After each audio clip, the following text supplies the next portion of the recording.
And this is? Piper. Yes, it loud so they can hear you. Piper Cramer.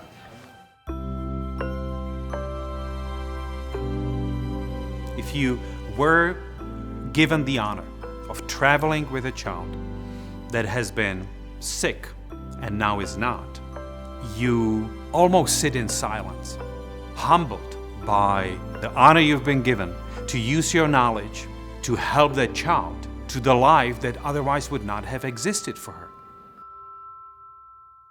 When she was born, she had just what looked like to be a bruise on the side of her face, all along the side, the top of her eyebrow and eye, down to her cheek, and it was on her lip, and that's why she didn't end up eating, is because it was ulcered on her lip.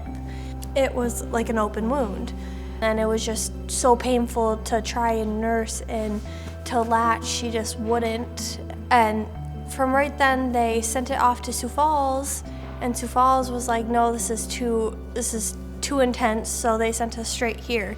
She was referred to our academic center where we see a lot of the more complicated birthmarks, and in Piper's case, her birthmark was vascular. It's a type of vascular birthmark called an infantile hemangioma.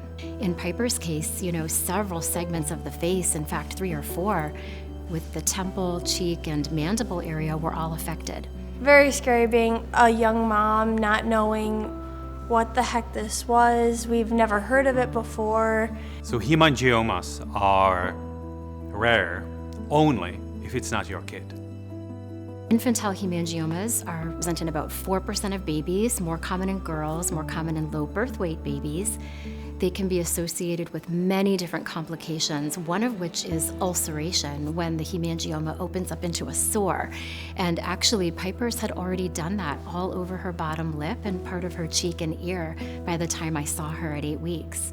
Just that fiery, burning sensation, and she was on 2 different morphines to try and help with the pain. I mean, we were on a whole slew of different things to try and control her and make her comfortable because it was just so intense. Without medication, infantile hemangiomas proliferate very rapidly in the first weeks to months of life. And especially those that are large facial, it wasn't until 2008 that we had any effective therapy to treat them really at all. Piper's transformation has been remarkable, and the outcome that she had wouldn't really be possible without the medication treatment that we were able to provide for her.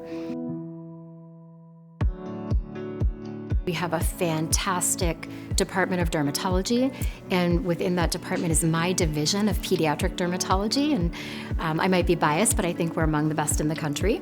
We have an amazing team, and our team in pediatric dermatology at the University of Minnesota has been together for a decade. And so my team knows how to triage the cases that need to come in, and without that team, nothing works. We had the best team and the best nurses, the best doctors throughout this whole journey. Children, our most vulnerable population, they need advocates and they need experts. And that's what we try to do within our subspecialty.